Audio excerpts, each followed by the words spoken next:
Hola, hoy vamos a meternos en un tema que es bueno, fundamental para Colombia. Se trata de cómo se asegura que el dinero público, el que se invierte en proyectos, realmente funcione, que dé resultados. Nos estamos basando en una guía orientadora del Departamento Nacional de Planeación, el DNP. Así es. Y la idea es entender a fondo este modelo integral de seguimiento, el MIS, como le dicen. Queremos ver cómo intenta que esas inversiones sean eficientes y de calidad, ¿no? Sobre todo mientras se están ejecutando los proyectos. Exacto, en esa etapa clave. Vamos a explorar un poco de dónde viene, sus antecedentes, cómo se organiza, qué métodos usa. ¿Cómo clasifica los proyectos? ¿Quiénes participan? Eso. Básicamente, entender el porqué y el cómo de este sistema que busca manejar mejor los recursos del país. Una tarea nada sencilla, por cierto. Bueno, empecemos a desglosar esto. Para arrancar, ¿por qué se necesitaba un modelo nuevo? ¿Qué pasaba antes? ¿Cuál era el lío? Mira, históricamente, en Colombia, la lupa, el foco principal, se ponía casi exclusivamente durante la ejecución del proyecto. O sea, se vigilaba muchísimo que el dinero se fuera gastando mes a mes, el flujo financiero. Que a primera vista suena lógico, ¿no? Hay que vigilar dónde va la plata. Sí, claro, suena lógico, pero traía sus bemoles, sus problemas. Imagínate un proyecto, no sé, una carretera. Se gastaba el presupuesto asignado para el mes, pero quizá la obra física no avanzaba al mismo ritmo. Ah, entiendo. El foco estaba muy puesto en el flujo de caja, en lo financiero, y eso no siempre reflejaba el avance real, el avance físico. Ya veo. Y además, había otro tema. Se revisaba poco si el proyecto estaba bien concebido. Antes de empezar, ¿era viable? ¿Estaba bien planeado? O sea, la preinversión. Exacto. Y tampoco se miraba mucho qué pasaba después de que supuestamente terminaba. ¿Funcionó? ¿Cumplió el objetivo? Si lo comparas con la práctica internacional, donde el control suele ser más parejo durante todo el ciclo del proyecto. ¿Cómo era acá entonces? Pues acá era como una montaña rusa, digamos. Poca atención al inicio, en la planificación, Ajá. una intensidad altísima durante la ejecución, controlando el gasto, El día a día. y luego, otra vez, poca atención al final en la operación o evaluación. La idea ahora es equilibrar eso, intensificar el control antes y también después. Entiendo perfecto. Sería como empezar a correr sin mirar bien el mapa antes y al final no verificar si llegamos al destino correcto. Mencionaste que había otros problemas también. Sí, varios más. Por ejemplo, las metodologías de seguimiento no eran uniformes. Dependían mucho de dónde venía el dinero. Si era del presupuesto general de la nación, si venía de regalías, de recursos propios de las entidades. Cada uno con su librito. Algo así. Era como un rompecabezas armar una visión completa, consolidada. Especialmente complicado en proyectos que tenían cofinanciación, con varias fuentes de recursos. Me imagino. Un lío. Y para rematar, la información estaba toda dispersa, regada en distintos sistemas de información. Seguirle la pista a un proyecto era complejo. Claramente hacía falta un cambio. Hacía falta un enfoque unificado, sí, un modelo que fuera realmente integral. Y ahí es donde entra en escena el MIS, el modelo integral de seguimiento. ¿Qué es entonces exactamente? La definición formal del DNP suena un poquito académica, ¿no? Conjunto de orientaciones, herramientas e intervenciones. Sí, suena un poco denso, ¿verdad?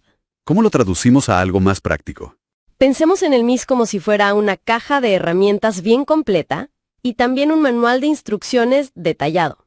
Y aplica para todo el ciclo de vida de un proyecto de inversión pública, desde que es apenas una idea en la preinversión, Ok. pasando por su construcción o desarrollo, que es la fase de inversión o ejecución, La que nos ocupa hoy. hasta que empieza a operar, a funcionar y se espera a dar los resultados para los que fue creado, la operación. El gran objetivo es ayudar a tomar mejores decisiones en cada etapa y, sobre todo, anticipar riesgos o problemas, mitigarlos temprano. O sea que no solo se mire la plata que se gasta, No solo eso. sino la calidad de lo que se hace y al final el resultado, el impacto. Exactamente. Que la inversión realmente cumpla su propósito y genere valor público. ¿Y cómo lo hace en cada etapa? Brevemente. Bueno, en la preinversión, el MIS se enfoca en que el proyecto sea técnicamente sólido, consistente, y que haya un equilibrio realista entre lo que se quiere hacer y la plata que hay disponible. Coherencia. Coherencia, sí. Luego, durante la inversión o ejecución, que es lo que vamos a detallar más, Ajá. ahí el foco está en lo que se conoce como la triple restricción. Vamos a tiempo según el cronograma, nos estamos pasando del presupuesto y estamos entregando lo que se prometió, el alcance. Tiempo, costo, alcance. El triángulo clásico de la gestión de proyectos. El mismísimo. Y sin olvidar la calidad, claro, que no se sacrifique por cumplir con lo demás. Importante. ¿Y en la operación? Ya en la operación, cuando el puente está construido o el servicio se está prestando, se busca evaluar si realmente se recibieron esos bienes o servicios y si se solucionó la necesidad que dio origen al proyecto. Hay que decir que ya se han implementado controles en las fases previas, en planeación y gestión de recursos, buscando esa coherencia desde el principio. Cosas como la cadena de valor, catálogos de productos, criterios para priorizar proyectos. Vale, perfecto. Entonces, centrémonos ahora sí en esa fase de ejecución. Mientras el proyecto está andando, ¿cómo estructura el MIS el seguimiento? ¿Cuáles son los pasos? El modelo define como 3 grandes pasos generales dentro de lo que llama el subproceso de seguimiento y control. Primero, planear la ejecución. Hay que tener un plan claro de cómo se va a hacer. Segundo, reportar avance. Periódicamente hay que informar cómo va la cosa. Y tercero, cierre del proyecto. Formalizar que se terminó y cómo quedó. Suena bastante lógico. Planear, hacer y reportar, cerrar. Pero me imagino que no se aplica exactamente igual a todos los proyectos. Como decíamos, no es lo mismo construir un puente que, no sé, dar becas, ¿verdad? Exactamente. Ese es un punto fundamental del MIS. El seguimiento se aplica de manera diferenciada. Depende de la tipología del proyecto, y esa tipología se define desde la formulación, desde el inicio. ¿Y cuáles son esas tipologías? Hay 3 tipos principales, A, B y C. El tipo A son los proyectos que, digamos, producen algo tangible o prestan un servicio concreto. Son los que transforman insumos. ¿Ejemplos? Puedes construir un puente, una escuela, un hospital. Pero también puede ser desarrollar un software, elaborar estudios o documentos técnicos, comprar maquinaria. Tienen una cadena de valor clara. Entra algo, se procesa, sale un producto o servicio. Entendido. Proyectos de hacer o construir. El tipo B. Estos no transforman insumos de esa manera, sino que su función principal es realizar transferencias de capital o corrientes. O dar apoyos. ¿Cómo cuáles? Piensa en cofinanciación a otros proyectos, en programas de becas estudiantiles, subsidios como Familias en Acción o capitalizaciones a empresas, por ejemplo. Ajá. Más de gestión de recursos o transferencias. ¿Y el tipo C? El tipo C son un poco más administrativos, por decirlo así. Son proyectos que están autorizados por ley específicamente para distribuir recursos a otros proyectos o a otras entidades. Afectan directamente las asignaciones presupuestales. Comprendido. Tipo A produce, tipo B transfiere o apoya, tipo C distribuye fondos asignados por ley. Y supongo que la forma de medir cómo van avanzando cambia bastante entre ellos. Claro. Y aquí es donde, según leí en la guía del DNP, la cosa se pone realmente interesante. Sí. Porque entra en juego la famosa gestión del valor ganado, o EVM. Suena bastante técnico, pero ¿cuál es la idea central detrás de eso? ¿Por qué es tan importante para el MIS? La gestión del valor ganado, EVM por sus siglas en inglés, Earned Value Management, es como el corazón metodológico del MIS para medir la eficiencia durante la ejecución. Es una técnica reconocida y usada mundialmente en gestión de proyectos. Su gran virtud es que obliga a mirar 3 cosas juntas, integradas: el alcance, qué se tenía que hacer, el tiempo, cuándo se tenía que hacer, y el costo, cuánto debía costar. Integra las 3 variables clave. Exacto. Y lo que hace es comparar lo que se planeó originalmente con lo que realmente está pasando en el proyecto hasta un momento dado. ¿Y cómo hace esa comparación? ¿Qué es lo que mide concretamente? Se basa en calcular 3 valores clave. Y es importante notar que todos se miden en unidades monetarias, en dinero, para poder compararlos entre sí. Ok, ¿cuáles son? El primero es el valor planeado, PV, de Planned Value. Es básicamente el presupuesto que debería haberse ejecutado hasta la fecha, según el cronograma original que se aprobó. Es tu línea base, tu plan financiero en el tiempo. Lo que se planeó gastar hasta hoy. Eso es. El segundo, y este es crucial, es el valor ganado, EV, de Earned Value. Este mide el valor, expresado en términos del presupuesto original, del trabajo que realmente se ha completado hasta la fecha. A ver, o sea, no es cuánto gasté, sino cuánto vale lo que hice según lo que planeé que costaría. Exactamente. Mide el avance físico real, pero valorado con los costos planeados. Responde a la pregunta: ¿Cuánto del trabajo que planeamos hacer hemos hecho realmente hasta ahora? Entendido. El avance real, pero en pesos planeados. ¿Y el tercero? El tercero es el costo actual, AC, de Actual Cost. Este sí es el dinero que realmente ha salido del bolsillo, lo que se ha gastado o incurrido hasta la fecha para realizar ese trabajo que se completó. Es el flujo de caja real del proyecto. Ok, entonces tenemos lo que planeamos gastar, PB, el valor de lo que realmente hicimos, EB, y lo que realmente gastamos, AC. Esos son los tres pilares del IBM. Y al comparar estos tres números, ¿qué información valiosa obtengo? ¿Qué me dice eso? Te da unos indicadores de desempeño muy potentes. Permiten ver rápidamente si el proyecto va bien o si hay problemas. Por ejemplo, calculas el índice de desempeño del costo, el famoso CPI, Cost Performance Index. Se calcula dividiendo el valor ganado, EB, entre el costo actual. CPI igual a EB, AC. EB sobre AC. ¿Y qué significa el resultado? Si el CPI es menor a 1, significa que el EFAC, el valor de lo que hiciste, es menor que el AC, lo que gastaste. O sea, gastaste más de lo que vale el trabajo realizado hasta ahora. Exacto. Malas noticias. Quiere decir que estás por encima del presupuesto para el avance que llevas. Estás gastando más por cada unidad de trabajo completada de lo que habías planeado. Clarísimo. Recibes menos valor físico por cada peso que gastas. Ineficiencia en costos. Precisamente. Y de forma similar tienes el índice de desempeño del cronograma, el SPI, Schedule Performance Index. Este se calcula dividiendo el valor ganado, EFAC, entre el valor planeado, PV. SPI igual EFAX PV. EFAX sobre PV. ¿Y si este es menor a 1? Si el SPI es menor a 1, significa que el EFAC, el valor del trabajo que has hecho, es menor que el PV, el valor del trabajo que deberías haber hecho hasta esa fecha según el plan. Ah, o sea que hiciste menos trabajo del que tenías planeado para este momento. Correcto. También, malas noticias. Significa que estás retrasado respecto a tu cronograma original. Entendido. Son como luces de alerta tempranas, ¿no? Si el CPI o el SPI bajan de 1, es señal de que algo no va bien con el presupuesto o con el tiempo. Te obliga a investigar qué pasa. Exacto. Te dan una señal cuantitativa y objetiva de que hay una desviación y necesitas tomar acciones correctivas.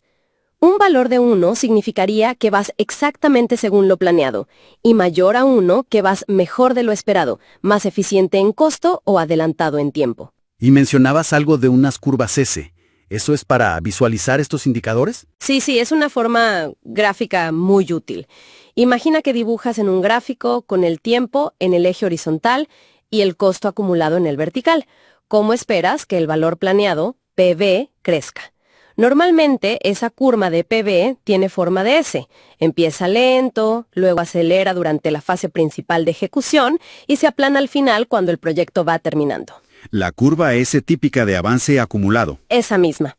Ahora, en el mismo gráfico vas dibujando mes a mes cómo crecen realmente el valor ganado, EB, y el costo actual, AC. Y comparas las curvas. Exacto. Si la curva del EB, lo que hiciste, está por debajo de la curva del PB, lo que debiste hacer, visualmente confirmas que vas tarde. Si la curva del AC, lo que gastaste, está por encima de la curva del EB, el valor de lo que hiciste, ves claramente que vas pasado de presupuesto para el avance logrado. Muy gráfico, muy claro. Es una forma potente de integrar costo, tiempo y avance real en una sola mirada. Resuelve ese problema histórico que mencionabas al principio, de solo mirar cuánto se gastaba sin saber si correspondía al avance. Definitivamente. Obliga a medir y reportar el avance físico de forma rigurosa, para poder calcular el EB. Perfecto. Ahora bajemos esto un poco más a la tierra. Veamos cómo se aplica en la práctica. Tomemos como ejemplo los proyectos tipo A, esos que construyen algo o producen un servicio. ¿Cómo es el proceso paso a paso según el MIS? Pero tratemos de no perdernos en los detalles súper técnicos, sino captar la lógica. Claro. Para los tipo A, como dices, los de provisión de bienes y servicios, la etapa de planear la ejecución es fundamental y detallada. Lo primero, si aplica para el proyecto, es desagregar la EDT. EDT. Estructura de desglose de trabajo. Es una técnica estándar en gestión de proyectos. Significa tomar los productos principales que el proyecto debe entregar y descomponerlos en componentes más pequeños, más manejables, que llamamos entregables. Como desmenuzar el trabajo. Exacto. Y a su vez, esos entregables se descomponen en actividades concretas que hay que realizar para producirlos.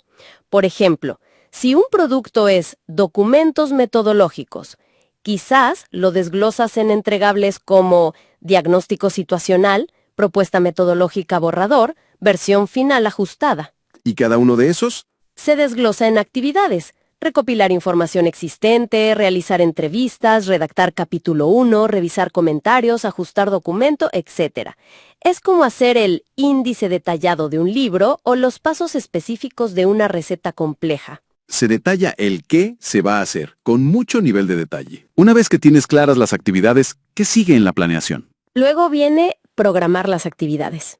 Aquí es donde se define el cuándo y el cuánto para cada una de esas actividades que identificamos.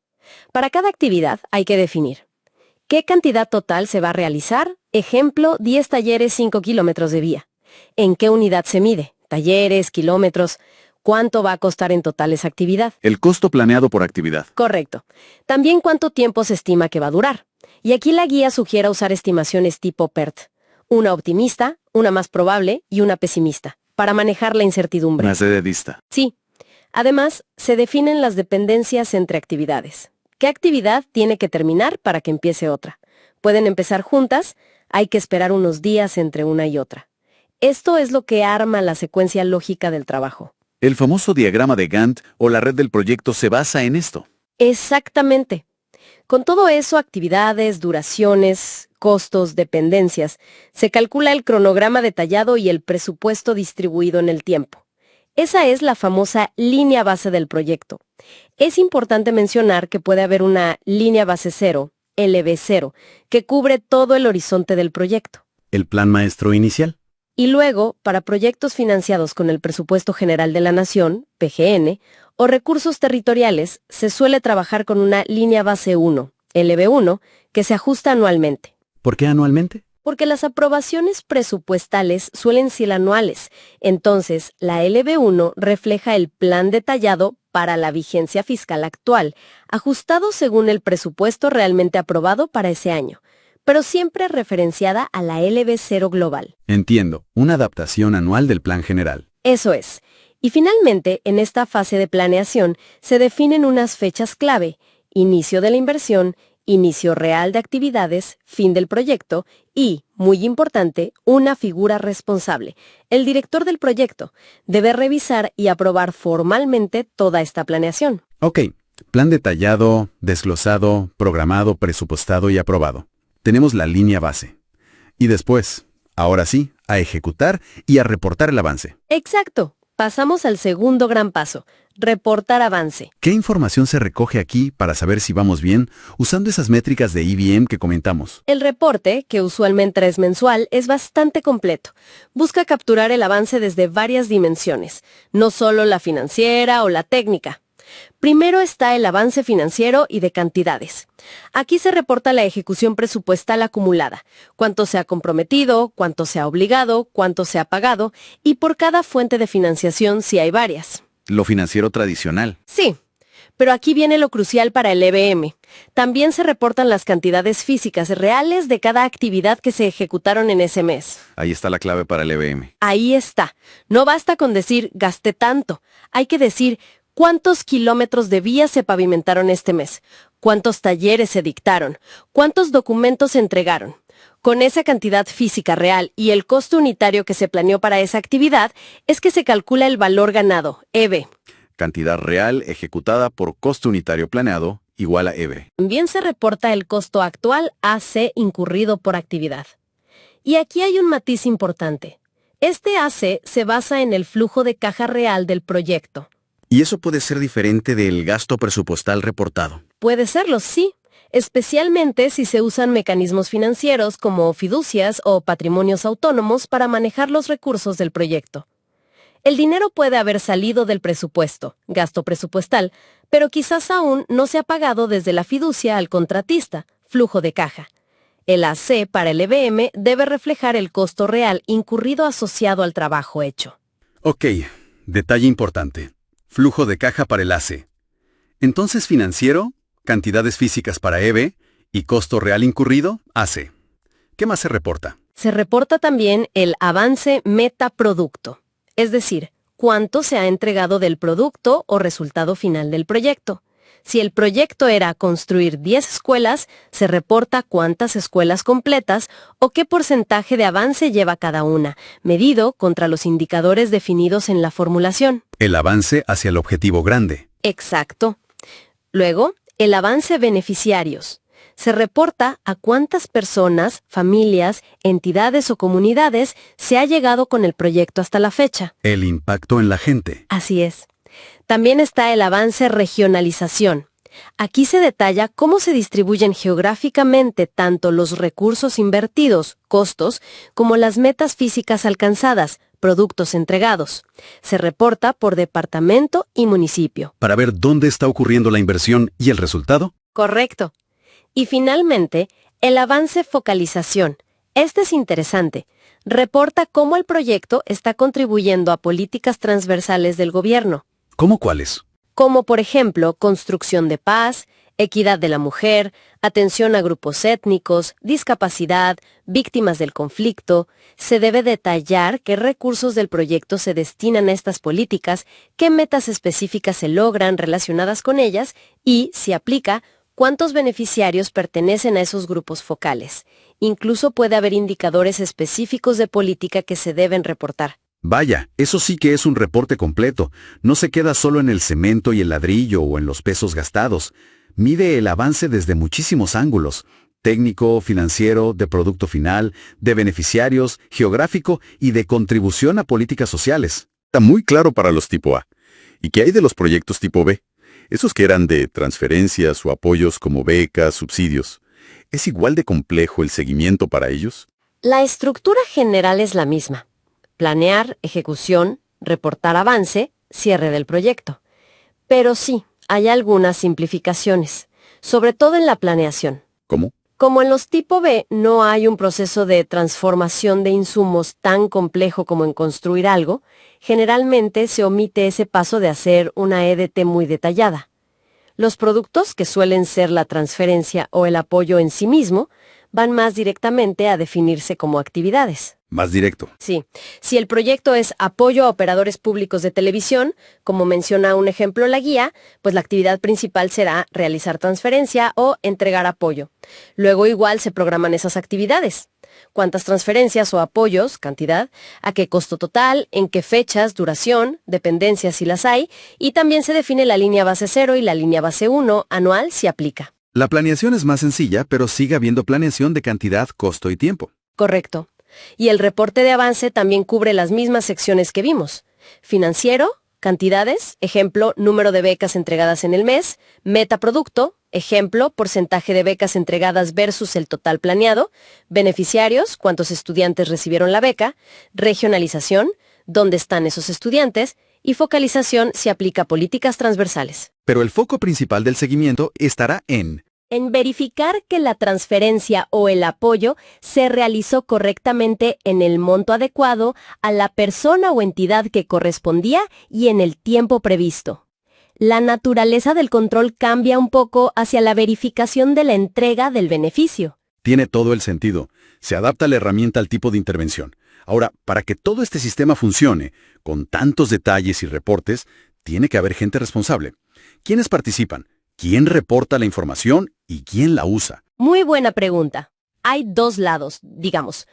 Por un lado, están los responsables de generar y reportar la información. ¿Quiénes son?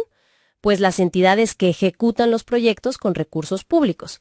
Pueden ser entidades del nivel nacional, ministerios, departamentos administrativos, entidades territoriales, gobernaciones, alcaldías, empresas industriales y comerciales del Estado e incluso ejecutores privados, como ONGs o empresas contratistas, si manejan fondos públicos a través de convenios o contratos.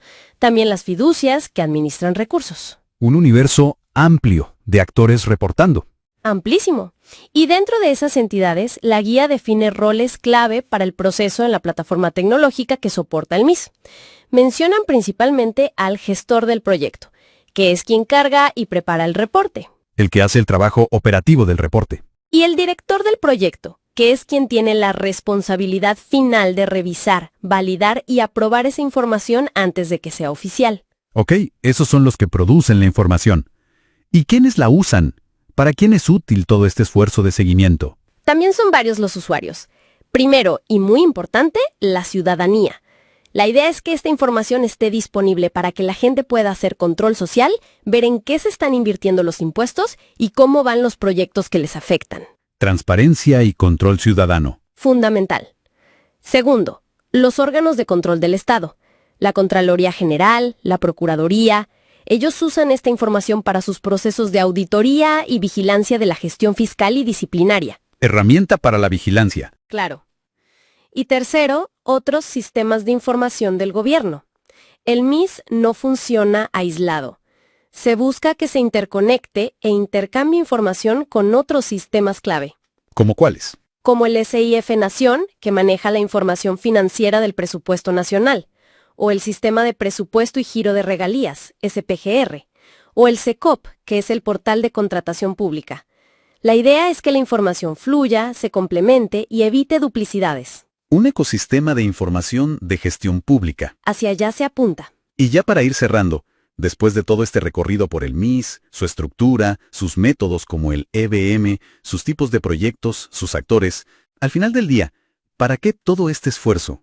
¿Cuáles son los grandes propósitos, los fines últimos que persigue este modelo? Los fines que declara el DNP son claros y, la verdad, bastante ambiciosos, pero necesarios. Primero, buscan poder explicar por qué a veces no se logran los resultados esperados en un proyecto. Y sobre todo poder redirigir la inversión a tiempo si algo va mal. Corregir el rumbo. Aprender y corregir. Segundo, tener un control de cambios más eficiente y justificado. Si hay que modificar el alcance, el costo o el tiempo, que se haga de forma ordenada y transparente. Tercero, contar con información que sea oportuna y de calidad para tomar mejores decisiones. No solo sobre el proyecto en curso, sino también para planificar futuras inversiones. Decisiones basadas en evidencia. Cuarto, facilitar la rendición de cuentas, que las entidades puedan informar de manera clara y estandarizada a la ciudadanía y a los entes de control sobre su gestión.